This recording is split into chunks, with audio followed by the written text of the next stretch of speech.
You need to get over that born-again butt banger and find a real man so you and I could have good girl talk. Or you could grow up and take it in the back door. That'd be good girl talk. Are you not ashamed of yourself? Are you not embarrassed? This is really embarrassing. Hello friends, trace amounts of science. Today we're back with some more Married Mary. Oh yes, we're nearing the end. We're slurping up the last dregs, which probably isn't the best metaphor in this context, so I apologize. Let's just get into the story before I make things any worse. Married Mary's many, many, many majestic members. Oh, she just like to, collect them. You can comb the hair like a troll doll collection. Welcome back to a little more Married Mary Mania before I wrap things up with the abridged goblinization. Told you, it's almost over. Tragic. I decided that this bit deserved its own chapter, or chapters, both relatively short. Some of you seem to be entertained by Mary, or at least entertained by your own loathing of her, so I hope that this will prove amusing. She's just a lot to take on. Even through a story, it's just, what a drain. But an amusing drain, yes, I guess. In my life, I've encountered an inordinate number of low-key lolcows, probably because I was far too patient and far too passive for far too long. So I might as well throw just enough distortion on the page to protect my friends and myself while I shine a bright, unflattering spotlight on the lolcows, creeps, weirdos, pervs, and beards, both neck and leg. I'm hoping they don't have the self-awareness to recognize themselves underneath the superficial distortion. I don't know. You'd be surprised. Some of them not as dumb as they look. Then again, a lot of them are, so we roll the dice. It's not like the channel's that big, come on. There's billions of people in the world. You think one of those thousands that clicks on the video is going to recognize themselves? Nah. Although it has happened at least twice now. Anyway, I'll very, very cautiously tiptoe over the bit where I do a bunch of mental gymnastics and squint my eyes and tilt my head and convince myself that dating whiskey, well, it might be a welcome change of pace.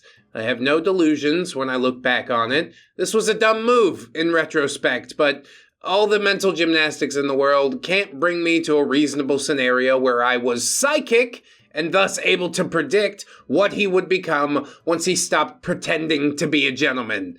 Nor can the most elite Olympic-level mental gymnastics execute a double salto layout with a half twist perfectly enough to force me to concede the logical point that I should have spotted warning signs that I'd never freaking seen before. Okay, that's enough saltiness for today. Don't worry, this chapter mostly focuses on Mary's mania. Whiskey is just kind of there. Aren't we all just kind of there, man? And yeah, hindsight's 20/20 or whatever. We did a thing and it sucked and we learned from the suckage. Damn it. So there I was, dating a guy who called when he said he would, remained consistent in his affections, never asked for weird stuff in the sack. In fact, we weren't even intimate at that point. And he claimed to be a secular humanist who practiced elements of Taoism paired with some new age fantasy meditation crap that I'd never heard of, as opposed to conveniently becoming born again whenever it suited his need to wallow in shame. Yes, indeed, I'm like a chameleon. I'm whatever color this manipulation needs. We did seem to have similar enough tastes in media, which made for pleasant movie nights and enjoyable conversations about nerdy stuff. It felt like a step up. It felt like emotional maturation. It wasn't. I was deluding myself, and I was listening to people who had seriously whacked out views on romance. I'd learn, eventually, but at this point in time, I was delulu and impressionable. For shame. Yeah, I guess if your sounding board is Pick Me Girl and Doormat, I think those were their names, then yeah, your reflection on the world might be a little skewed. But here's an even more shameful admission for you. The original intention was to make whiskey the for now guy. I knew that I could do better. So women do it too, huh? It's good to know. I was formally educated, which isn't to say that formal education is the only path to wisdom. I've known some incredibly wise people who were students of life, and I've known complete nincompoops with advanced degrees. But Whiskey actually thought he could go toe-to-toe with scholars who had doctorates in philosophy. Delulu, arrogant, annoying, but also probably kind of fun to watch him get picked apart, right? Like, I know where my shortcomings are. Why you try to go toe-to-toe and compete and making yourself look dumb? Well, you could shut your mouth and try to learn something, maybe. I know, it's hard. That ego gets in the way. Anyway, on the more superficial levels, I was in shape, I was normatively attractive, and I tended to be successful in both my theatrical and academic endeavors. Whiskey was weirdo-looking, and not in an intriguing way. He was a total wimp, and he never saw things through. Most importantly, I was super friendly, good with people, and generally upheld the social contract, so my social life was usually fun and fulfilling. Whiskey was just a tall, bearded bump on a log. Sure, he seemed nice. He was sometimes able to make interesting conversation, but my overall sentiment regarding the relationship was, to quote Whiskey's favorite catchphrase, meh. I understand at least that part 100%. Just for now, it's convenient. We can have some fun, but you're not the one. But I also recognize that I'm kind of codependent and don't know how to exist outside of a relationship, which is something that I had to learn for myself after quite some struggles. But yeah, all of those relationships before my wife were, again, meh. I knew he was mooching off his mysterious big bro, and he wasn't doing this with the intention of saving up and eventually becoming self-sufficient. He just kicked up a fuss whenever he wanted something, and it usually appeared. I still thought he was physically unattractive, too. I hate nasty-ass beards. I have a strong preference for shorter guys. They don't need to be as short as Dennis, but I don't exactly love being towered over. Also, Whiskey had whatever the dude version of resting bitch face is. I think it's FU face. I admonished myself for being shallow and decided to soldier on, date after date. And I did kind of get used to all the shallow things that I objected to. I couldn't do it. Some things are non-negotiable. Like, I hate to sound like a shallow bitch or whatever, but isn't it true that you should be physically attracted to your partner? Is that not the initial spark? At least in many cases. I won't even say most cases, because a personality can really just ruin everything. You know what, the beard? Draw a line in the sand. You shave that or we're not gonna date. He's gonna think it's a controlling affront to his manhood and never shave, and then you guys won't have dated. Easy day. Easy peasy lemon squeezy. Don't negotiate with terrorists is what I'm saying. But really, dating Whiskey at all was sort of a dick move on my part. Then again, how many nice guy TMs want girls to do exactly what I did? Not attracted? Think he's kind of a bum? Find him a bit boring? Just give him a chance! Yeah, things are gonna get way better for reals. Go on a crap ton of dates with him until you like the familiarity enough to settle for him. That's the key to a healthy relationship. It never works. You could flip this around and apply it to nice girls who want pity dates too. Yeah, that's kind of what I've been saying all along. Being shallow's good. You should do that. Prefer things. It's okay to have what you want. I insist. Then again, some people go too far the other way. Whatever. Anyway, Lucy knew I was dating Whiskey and she thought it was great. She was honestly just happy to see that I was no longer pining over Dennis, and that Whiskey was no longer getting relentlessly stalked by Mary. Speaking of Mary, she'd had an imaginary dramatic breakup with Scumbanger not long after she crashed Lucy's brunch. I think imaginary and dramatic are the two things that most describes Married Mary's life, you know? Dubious aside, the following summer I'd do another show with the pervy pest, and I'd hear a version of events where Mary had given the former rum-tum-tugger a tug in the parking lot of the Imp and had let him motorboat her. You motorboating son of a bitch, you old sailor, you. When dozens of lewd messages filled his inbox the following day, the most indiscriminate playboy I'd ever met in my life blocked that clingy Legbeard's number and never had any further contact with her. But, seeing as neither of them are especially reliable sources, my best guess is that the truth is somewhere in between. I'm not even going to try and unpack it. I'm just glad they got out before the AIDS baby happened. Get him out of here! He's got AIDS! It was going to happen. I'm sorry to bring it up. But you know it. We all know it. After the dramatic breakup with Scumbanger, Mary immediately became obsessed with the new tech guy. He wore oversized glasses, had a Fu Manchu, and always smelled of the devil's lettuce. A little bit of giggle bush can help you talk to robots. True fact. The real comics said that he was a cool dude who was good with sound and lighting, so their shows came off as more polished when he was around. I wasn't seeing shows as often, but I heard from Lucy and George that Mary had taken to wearing see-through mesh shirts with no bra since Tech Guy operated the spotlight. Oh my gosh, did she put some like dark foundation on her nips to to make it stand out in the spotlight?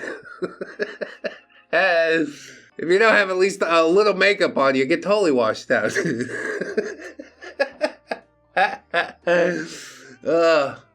Mary would rush out to Tech Guy's car as soon as the show ended and just wait for him. Is a paycheck worth all this? George said he often saw Tech Guy sneaking out of the emergency exit. Lucy said she saw him get into an Uber a few times and leave his car in the parking lot all night with Mary lounging provocatively on the hood. Oh, she probably fell asleep on the hood. Sounds like a snoring water buffalo. Did she finally eventually give up and go home? No one knew. No one cared. Tech Guy, yeah, he knows what he's doing. The Uber is worth it. Soon enough, Tech Guy's wife started attending the shows. Oh, the plot thickens. And she would remain glued to him. And so, Mary's narrative became, She was shy about things at first because he's married, but then I explained ethical infidelity and polyamory to him, so now I'm the guest star in their intimate life. We're practically a throuple. Again, dramatic and imaginary. Neither Lucy nor George saw any evidence of this. In fact, Mrs. Tech was consistently rude and aggressive towards Mary. According to the delusional Legbeard, That's just foreplay. She loves to do it angry, and I'm cool with being a sub. She'll tie me up and shut. Lucy would usually shush her at this point when she sensed that Mary was ramping up the raunch factor.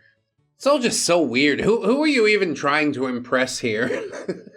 I don't understand. After a very short time, Tech Guy issued a formal complaint, which led to Mary getting called into the artistic director's office. Tech Guy quit the following week, and Mary was suddenly officially dating the artistic director of The Imp. Or the once artistic director, I guess. She began calling herself First Lady of the Theater. And at first, this seemed outlandish, but the director had been the one to hire her, and he repeatedly refused to replace her when she consistently failed to learn her lines and ran around naked, stalked the Tech Guy, and contributed little more than mukbang to the comedies. It is a little bit sus, I'll say that much. I guess these are just the sort of wacky hijinks that people get up to when they let their genitals do the thinking, no? Some sort of skullduggery was certainly stirring. Was it sexy time, as Mary enthusiastically claimed? Who knows? Chucky might have been paying the dude to give Mary a hobby. But not long after Mary started boasting about boning this new boo, he lost his temper during a show, stormed onto the stage, swept her mountains of food aside, making an enormous mess, and shouted in her face, You've had enough food for 4 fucking lifetimes, you slam pig! And cover your giant jugs. You're not as hard as you think you are. In fact, you're getting fat. The audience, thinking it was a part of the sketch, apparently roared with laughter. It is funny, though. And then artistic director pivoted and added, And learn to deliver a joke! For the love of fuck! Mary burst into tears and went into hiding for a few days. Yes, indeed. Time to lick your wounds, isn't it? She's never going to recover from that. When she re-emerged, she was miraculously back in the improv group, much to Lucy's chagrin.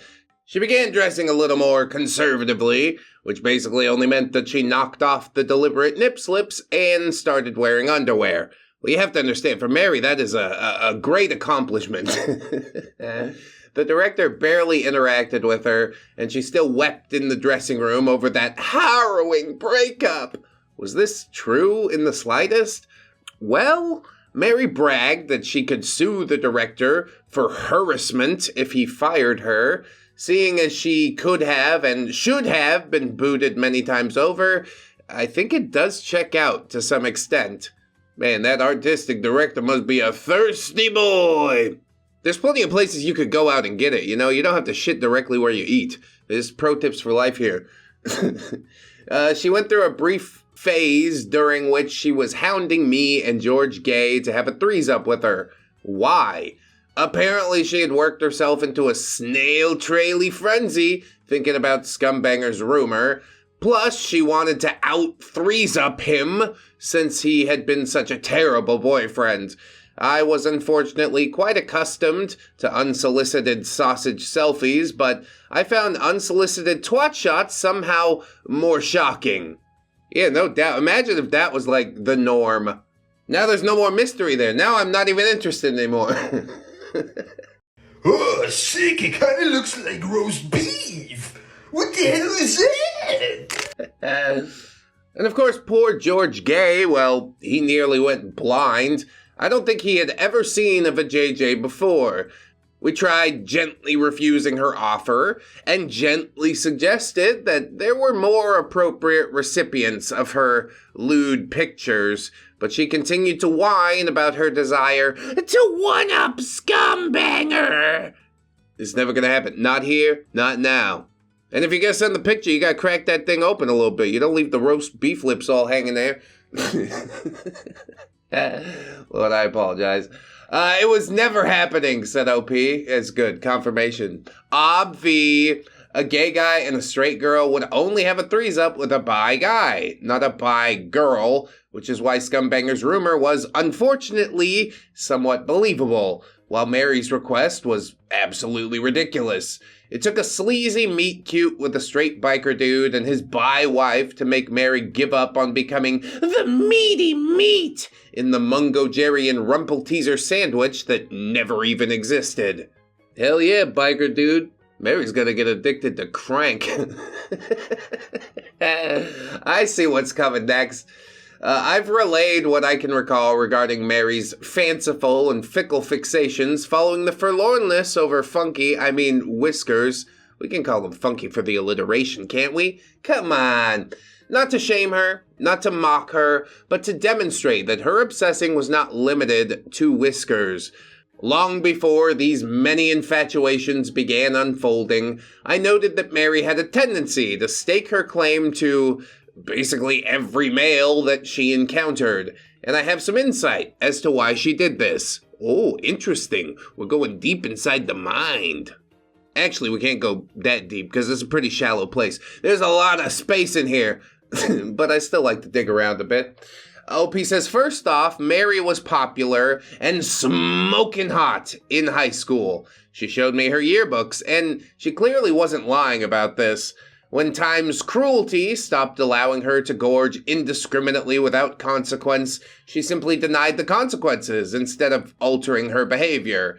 And while high school boys apparently tripped all over themselves to give her gifts in exchange for favors of a very specific nature, the distant relatives who raised her were apparently quite stingy.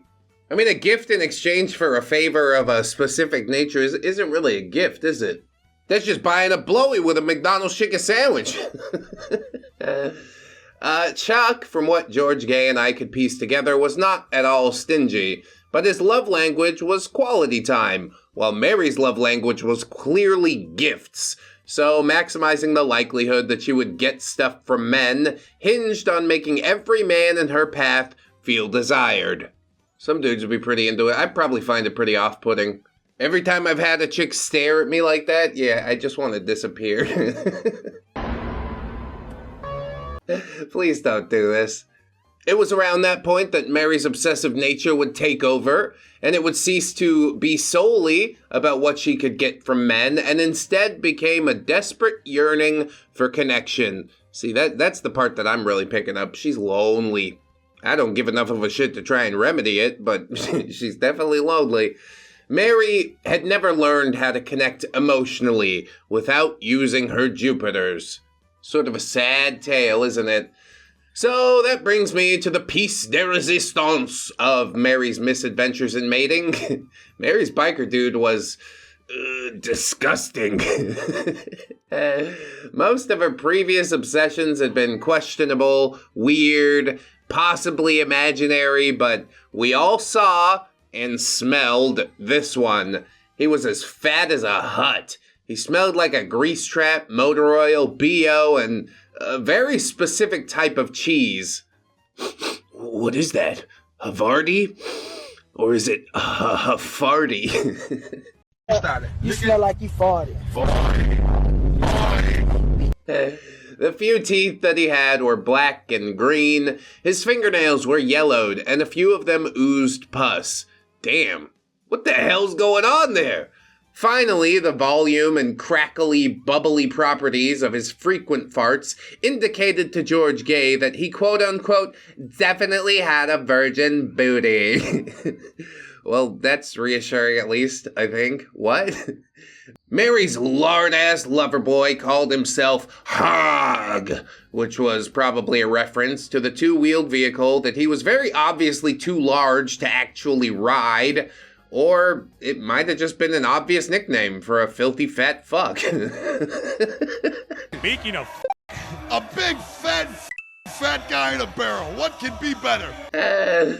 Oh, it was apparently his last name. And that is too perfectly fitting to be true. His parents knew. I'd like to see a picture of his parents. Do we have that? We don't? Damn. But Hog, like Tech Guy a few lover boys ago, had a wife. And she made frequent appearances at Filthy McNasty's as well. Hog's wife was shockingly kinda pretty.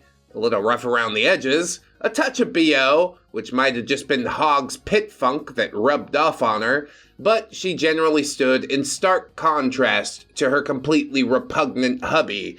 Even with her fried Elsa blonde hair, her sloppily inked tats, her awkwardly placed piercing, and her imprecisely applied eye makeup, her teeth were obviously free of rot, she had a beautiful figure, and she had a carefree attitude that was probably attractive to a number of people. She'd fart right alongside Hog.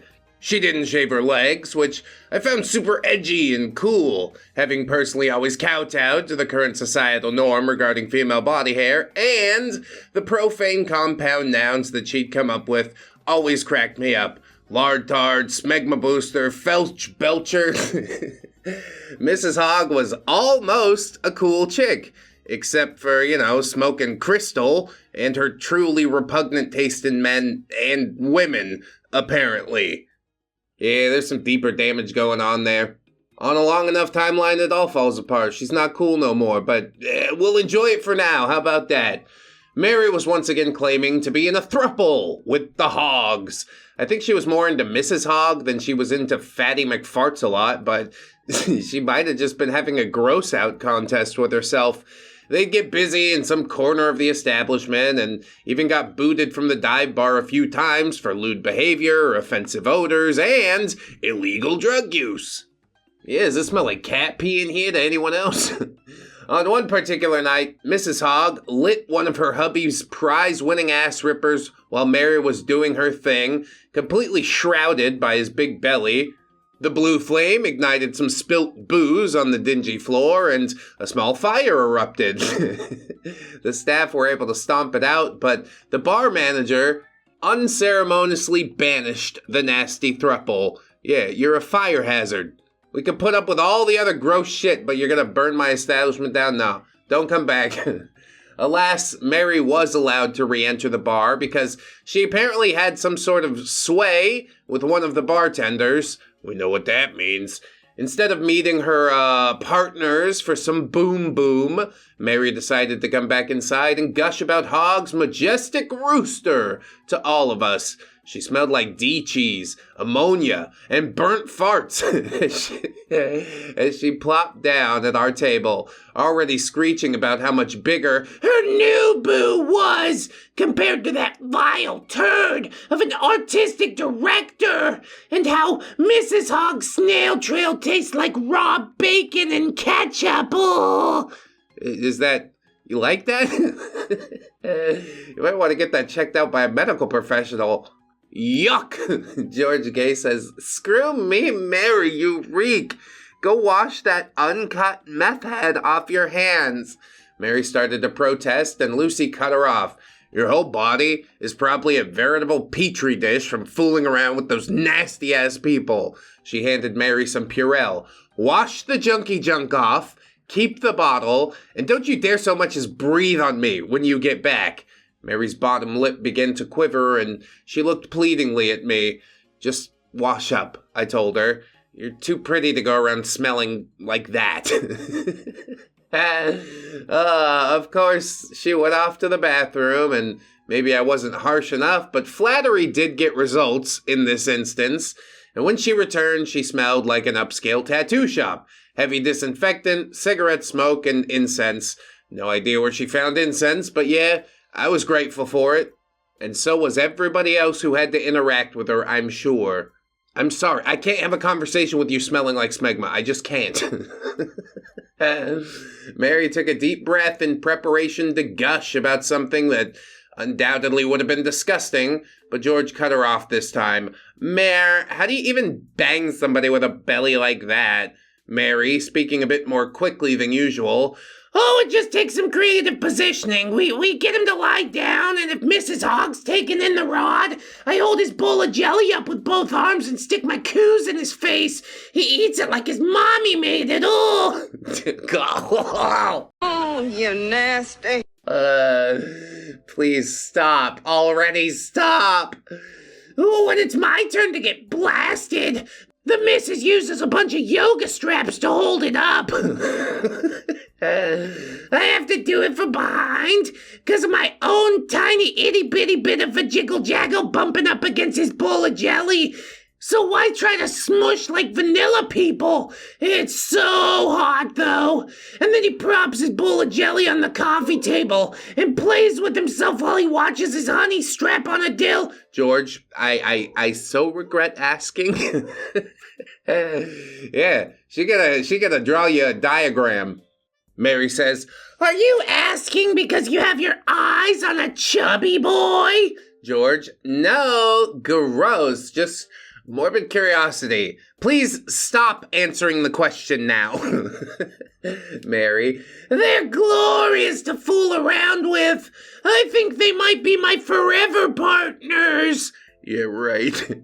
Her hands were too shaky to slide down her body in unbridled ecstasy, so she clasped them together and hid them underneath her itty-bitty, tiny little front butt. Lucy says, so when are you gonna dump Chuck? Because you either need to cut him loose or let him know that he needs to go get every STI test known to man. Mary, I'm clean. OP, are you sure? I could get you an appointment at the university's clinic. Mary, nah, I'm fine. I always ask my partners if they're clean. I won't give them the good stuff unless they say they are. Yeah, they said it, so it must be true. George, what's the real deal, Mare? You'd really rather run around with those junkies than work on your marriage? What's so bad about your husband? Mary, well, Hoggy and the missus don't have much scratch, and when they do, they spend it on smokables for her and beer for him. And when I meet a real sugar daddy, I'll get rid of Chuck. He pretended to be a baller before we got married, but he's just middle management, and he's content to stay there. Pfft, no ambition. Well, it seems to me like you two could relate on that. Mary launched into another long, unnecessarily graphic gushing about her garbage partners and their nasty-ass boom-boom, so I decided this would be a good time to clear my conscience about dating Whiskey. Mary hadn't so much as mentioned him in months. She was inexplicably smitten with the hogs, and her ultimate dream man was obviously some filthy rich dude, perhaps a literally filthy dude who was also rich, and all this took Whiskey out of the running, I presumed. I still think it would have been amusing if Mary had tried to date Maury. No, man, Maury's into some gross stuff, but not that. Never that. I waited for adult film star gasps to wind down before I finally interjected, "Wow, sounds like you've got a fantastic intimate life at the moment, Mary." I do. You need to get over that born-again butt banger and find a real man so you and I can have good girl talk. Or you could grow up and take it in the back door. That'd be good girl talk. Are you not ashamed of yourself? Are you not embarrassed? This is really embarrassing. Yeah, I guess. I made niblets for Hoggy the other night, and then I got to nibble the niblets out of his... OP, stop! Stop! I'm in physical pain now. Ew! I'm not banging anybody. Not even in what you'd call the vanilla way.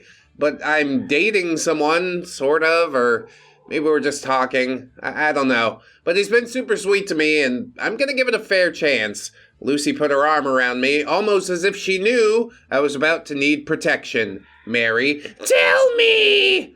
OP hesitates and then says, "Well, it's Whiskers." In an instant, George jumped up and grabbed Mary by the shoulders, lest she lunge at me. But instead, Mary got very quiet. Silent tears welled up in her eyes and rolled down her cheeks. She gasped and buried her face in her hands, now emitting one seemingly endless, impossibly high-pitched whine. Anything to make it all about her, I swear. George loosened his grip and began to pat her on the back. Lucy's grip tightened on me, and she whispered, "Here we go. Overreaction sequence has commenced." Mary lifted her red, tear-stained face and glared at me. How could you? OP, Mary, I swear, I thought you hated his guts. I haven't heard you talk about him in ages. When he asked, I thought it would be good for me to give him a chance, since he's always been really sweet to me. Mary. But what about the way he treated me? He was such an asshole. Lucy says, "Was he, though?" Mary, you stalked the guy. If he was rude, it was only because you weren't taking no for an answer. Mary. He never told me he wanted to end things. He just kept ghosting me. But whenever I showed up at his house and jumped on him, we always wound up smashing. Eventually. I think he's just too noodle spine to lay it down. He just kind of hopes that you'll get the message eventually.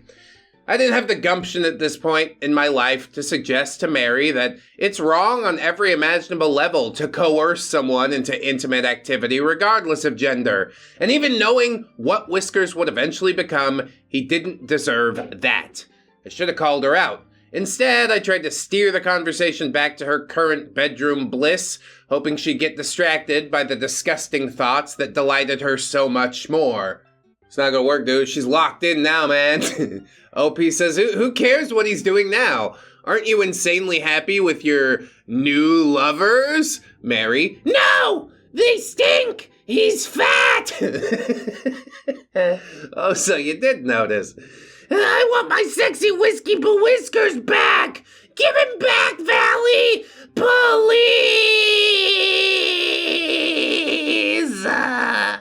OP, I don't have him. I'm just seeing him.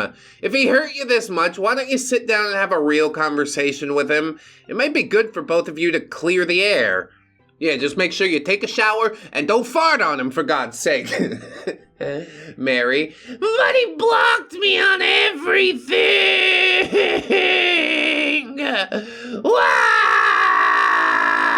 OP says, well, I guess that's your answer. You probably overwhelmed him. He seems like a bit of a softie. Personally, I need a softie right now, but I think you need a manly man. Mary rose. She gave me an icy stare and then cooed in an unnervingly sweet tone. I love you, Valley Boo. I know you didn't mean to break my heart. OP, thank you, Mary. Really, I wouldn't even have considered his initial invitation if you hadn't been calling him Satan and telling us all that you hated him and dating all these new guys and sporadically working on your marriage. I didn't do it to spite you, I swear, it just sort of happened. Mary, still creepily, icily sweet. Yes, we're so alike, you and I. It's perfectly understandable that the same guy would go for both of us. But you owe me. You owe me big. What the hell does that mean? OP says, I disagree. If you think I slighted you, tell me to fuck off and never talk to me again. If you really do understand that these things happen, then you'll accept that there was no malice on anyone's part. Mary. Well, we'll see about that. She jiggled her Jupiters, tossed her hair, and stalked out of the dive bar. And then she banged Dennis! What a twist! That's hilarious. That was her big vengeance plot. I guess it did work on some level. Little boy like Dennis, I'm surprised he didn't get lost in those mountains of fat, you know? He's lucky that he made it out alive. This whole situation is just, really weird, overly dramatic. Like, why can't people just be cool about it? I guess most people are being, but it's Mary. Once she gets in the mix, she just makes everything super weird. As always, super awkward. Like I said, she's exhausting. So, I'm gonna go have a nap now. But I hope you guys enjoyed the episode. If you did, like, comment, subscribe. I'd appreciate all them things. Sign up on the Patreon, the YouTube memberships, consistent money every month. It really does help me out. You don't even know. Thank you to those that have signed up thus far, and I hope to see you there soon. If you can't do it, no sweat. I just appreciate you watching this far. Always remember, friends, that you are loved, you are worthy, you definitely deserve it, and I shall see you in the next one. So until then, bye-bye. Speaking of Mary, she'd had an imaginary dramatic breakup with Scumbanger not long after she crashed